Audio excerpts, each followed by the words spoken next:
Welcome to another edition of I Am AAPC, where we feature and learn about the lives of AAPC members. I am Alex McKinley from the National Office, and today I have Bonnie Sher. Hi, Bonnie. Hi, How are you?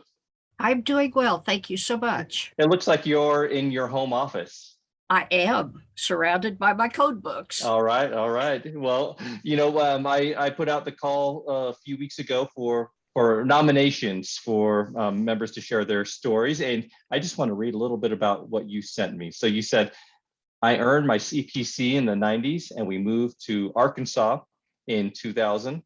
Before I was fully unpacked, I received a phone call that the first words I heard were, "Are you a CPC?" So I'm excited to hear about that. Would you tell us first, before that phone call, what led you to AAPC and be in earning that CPC certification in the first place? I had gone to work for a physician billing company, and they told me that some of the clients required a CPC. I didn't have a clue what it was, but I researched it and took the test and passed. Wow. All right. So just like that, they guided you to the certification. They did, and they led me into auditing, which got me into my CPMA, and then we moved to Arkansas. And again, down here, some clients want CPC, some want the AHIMA credentials. So I got all my bases covered. You have a little bit of everything. I do. Hey, Bonnie, I want to back up even further. So what led you to medical coding even before you knew about AAPC? That job that told you you needed to be certified, was that your first job in healthcare?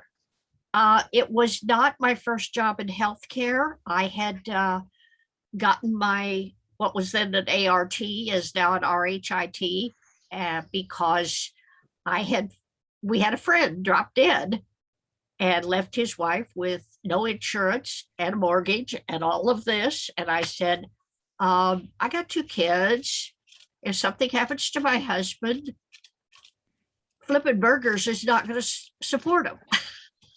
So I went back to school. A girl in my Sunday school class happened to be the program director, and she heard that I was looking into going back to school, and she invited me to her program, and there I am. Well, at this point, before she invited you into her program, did you know much about medical coding and billing? Not a scratch. Okay. Not a scratch. Okay. I'm from a medical family. My mother was a nurse. My sister's a nurse. My brothers were medics. So, medicine is kind of in our blood in one form or another. But I wasn't ready to take on the time commitment of trying to go to nursing school or something like that. So this was a kind of a stopgap, if you would. And I thought later down the road, maybe some of those other things, but I've been happy. I've had a lot of opportunities. I remember that once I got to working for this company and I started auditing, they told me, they said, "You're really good at this. You could earn up to $25 an hour." And I thought, holy cow. You hit the jackpot. Yeah. And, that was back in the 90s. $25 an hour was huge. Wow. And what year did you receive your CPC certification? Do you remember? I think it was 91 or 92. Okay, so AAPC was founded in 1988. Yes, you were very young. Okay, and you have been a member a long time. I have. Okay, I would say one of the first members. Yes. Probably in that first group of and there are many of you still out there, and it's fun to reconnect with to see your journey through this. So real quick, tell me about the CPC exam. What was preparing like that like for you, and how difficult was the exam? The exam was very hard because I had it after I had a migraine and had to go to the emergency room the night before, Oh no. but I passed the test. It was a paper test, and we had to wait 4 weeks to get a response. Snail mail. Snail You're waiting mail, for a yes, letter. yes. And that was probably the hardest part. Preparation for it. Uh, I did not take the official CPC course because I don't think there even was one at that point in time. But based on what I was doing with my job, uh, I had gained enough coding knowledge that I felt like I could go ahead and do it. Yeah, that's good. So you were prepared to some extent just from the nature of your employment. Correct. Okay. And now we're going to fast forward, Bonnie. How many APC certifications do you have now? I have the CPC, the Okay. CPMA, and the CRC. All right. And what is your role now? You mentioned auditing a few times. Would you just kind of share what your expertise is and what your role is at your current employer? Okay, my main job, I am the program chair for a health information program at a community college. And then I audit for a hospital. I do coding audit. It started out, it was supposed to be just a coding audit, but it has evolved into CDI and risk management. And so I'm using all of my skills with them. And I have I have a psych hospital that I go in and audit periodically, and a few doctor's offices that have Wow. just reached out to me because somebody knew somebody and said, this person can do this for you. Wow. So word of mouth and reputation. Yes. Well, great. That is so good to hear. And I know you're a member of the Facebook group, Yes. and you see all of these new coders come in, and similar struggles. Struggling with exams, struggling or studying to understand some concepts in the curriculum. Some struggle to find employment, that first job. First, what advice do you have for a new coder who is recently certified, seeking that first job? What would you tell them? Believe in yourself. You got your certification because you knew your information. So believe in yourself and try to find an older coder who will mentor you. I am a big believer in mentoring because, as you say, there are all these young, inexperienced coders, and there are not so many of us older coders anymore, but we need to help them get to where we are. Yes, yes. That's great advice. And so AAPC has a mentorship program. So if you're watching this, wondering how do I find a mentor, you could search on Google or on the AAPC website, mentor program, and that will come up. Also, I would just like to make a pitch for our local chapters, where you have a variety of experience there. Absolutely. And one thing that has been a blessing from COVID is the onset of Zoom meetings, because I'm attending meetings all over the country from my office, and I love it. I have signed up for one from Tahlequah, Oklahoma, and one from New York State, and I think one from North Carolina that are coming up. And those traveling are the country. awesome ways. Those are Yeah. awesome ways to pick up CEUs and to get a taste of how things are done differently in those areas. Yes, yes. Now, Bonnie, I want to talk about students. We talked about recently or newly certified members. Uh, how, like, let's say you meet someone who is thinking about this as a career. What kind of personality and personality traits do you think a medical coder has? They need a good attention to detail and the ability to block out distractions because life is distracting. And then your good background in your medical terminology, your anatomy and physiology, and understanding, being able to read is a big one. Oftentimes, I'm seeing that people aren't reading well, and so they are not able to code well because they're not comprehending what they're reading. Okay, yeah, that's great advice. This is someone who's very thorough. And one thing I hear is, a lot of coders like to be, they feel like they're investigators. Yes, absolutely. And, I am all about the mentoring. And I mentor my students. I mentor, basically anybody that needs somebody to reflect off of, if nothing else. Yes, that's wonderful. And you can be found in the AAPC Facebook group.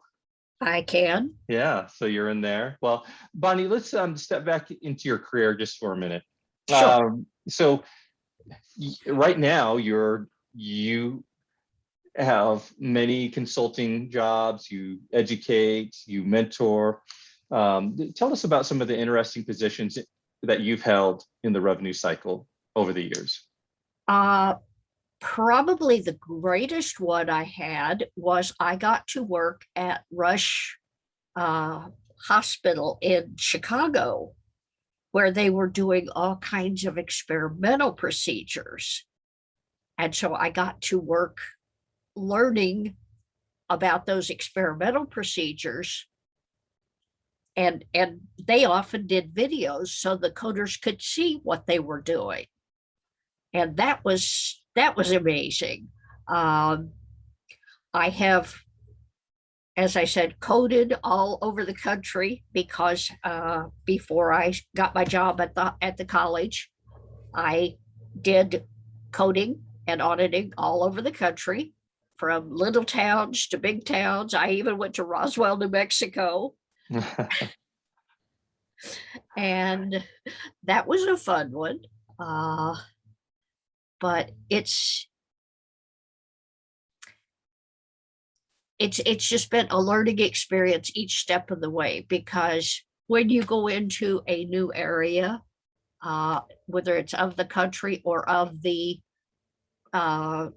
skill, you have to be open to learning and not have, well, I know this rule, therefore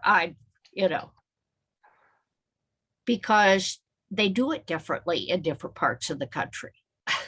And for different payers, we're supposed to stick with the guidelines, but real world, if the payer won't accept the guidelines and the payer says, nope, you're going to use this code regardless, you go with the payer. Be adaptable, huh? Yes. Wow. Now, you've mentioned you've worked all over. Have you primarily worked remote through your career, or a variety of both? I did the bag drag for many years, long before remote came along. And now I do remote and I enjoy it. But again, you have to be flexible, because when you're working remote, you don't always have somebody to ask, hey, this computer isn't working right, or this encoder isn't working right. So you have to learn how to kind of find your way through things on your own. And if you're timid, that doesn't work well. Yeah, you got to be willing to just get in it and figure things out sometimes, Absolutely. from the technical side to coding. Yes. And that can be challenging. Mhm. But, I'm a big believer in having two monitors and big monitors so you could see things well, and all the resources that you could get your hands on. You certainly have a lot of resources around you there. Yes. Oh, that's great. Well, Bonnie, at this point in your career, what do you hope to accomplish anything different or try something new, or are you content with what you've done and where you are right now? Well, I am seriously thinking of becoming a tumor registrar and getting my doctorate. Wow. Yay. Wow. You love to learn. I do. And the day you stop learning is the day you should put away your code books. Mhm. That's right. There are so many changes that happen in the revenue cycle year after year. Yes. We're just moving into the 2022 code sets for I-10. So Yes. that's a yearly change, and sometimes they are greater. The changes are greater than other years, Yes. and even bigger changes like I-9 to I-10, Yes. That was a big one. and so on. Yeah. What are some memorable changes in the revenue cycle through your career that really shook up the industry and your work?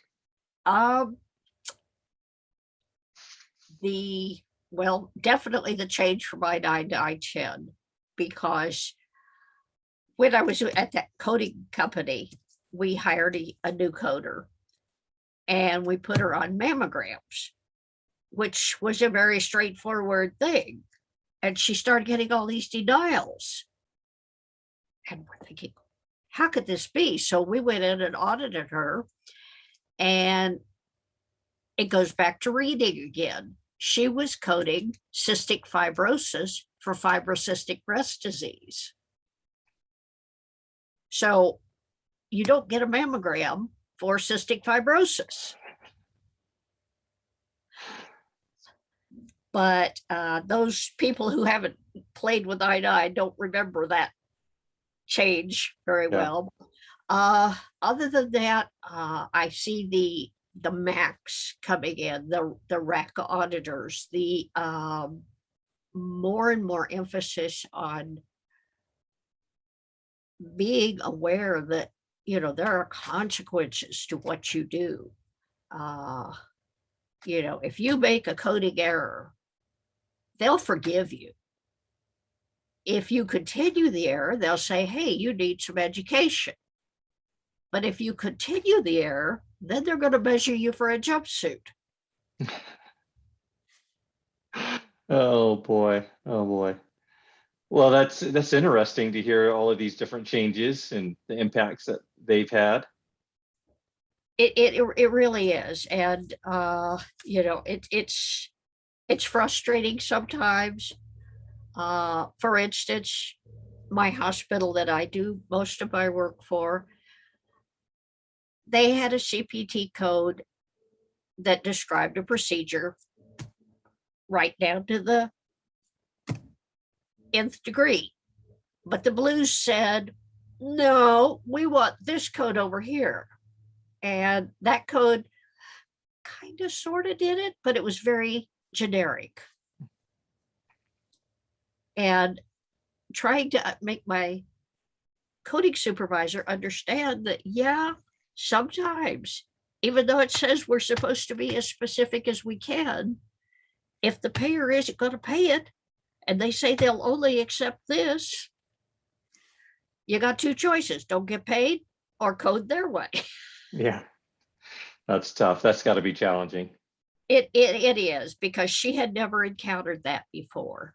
And she says, but we don't want to go to jail. And I said, you're not going to go to jail. You don't do that for the other payers. You do it just for the Blues. Mm-hmm. Yeah, you have to be flexible and understand the situation between payers. Yes. And they, for the most part, they kind of follow Medicare, but occasionally they'll go off on a wild hair, like in this particular case. Mhm. So, and I try to explain to them that the payers don't use coders. The payers use clerks, and they don't understand necessarily what we're doing. Mhm. They have a list that says, if you charge this, you got to pay that, you got to have this.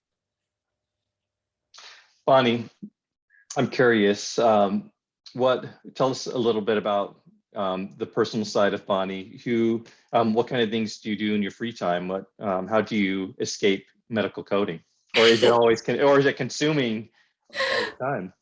Well, it does take a lot of me, but I like to read. I like to crochet. I play some word games on the computer. But as unfortunately, because of COVID, we've had to learn to entertain ourselves a lot more. Yes. But we like to go out to eat when it's safe, and we like seeing friends. We do church activities and things like that. Okay. And what was it like starting this career as a mother? I mean, you mentioned that you got into this to help the family just in case if something had happened. Right. But was that difficult being a full-time coder and a full-time mom? Absolutely. Because they were old enough to be left without a sitter, but they weren't old enough really to be left without a sitter. Yeah. And so frequently my mind had to come back to, hey, Mom, he's not doing this or something like that. And, that is a challenge for moms and dads. I'm not going to be sexist here, because there's a lot of single dads out there. There are. And they've got their challenges too. If they've got kids around that weekend or that full time, they've got to make those choices that the mom does. But I remember as I wanted to get my other coding credentials, that sometimes I would take my study guides to Little League games and wherever you could get some time. Absolutely. Okay. All right. Well, you did it. You made it happen. You've had a wonderful career. I have. And it's still going. Who knows, you may be going towards your doctorate, and who knows what path you'll go down next. Absolutely. All right. Well, Bonnie, any final comments for members watching or prospective coders, anybody, any final thoughts that you'd like to share about your career? Believe in yourself. Don't let anybody tell you can't. Because I've had people tell me I can't for years, and I do. Wonderful. Well, thank you so much, Bonnie, for sharing your story today. And so I think this will be valuable and inspirational to experienced coders who are watching and these new coders who are trying to pass the exam. All right. Thank you so much, Bonnie. And you just hang tight for just a minute, and everybody who's watching, just a reminder that you may be watching this on YouTube. You can also listen on our podcast, whether it be Apple Podcast or Google Podcast or Stitcher, whatever app you use. Search for the AAPC Podcast, and you can listen to Bonnie while you are working on errands around the house. Or if you're listening to this on one of our podcasts, you can see Bonnie tell her story on our YouTube channel. So thank you so much. And Bonnie, thank you again. And you have a wonderful day. Thank you.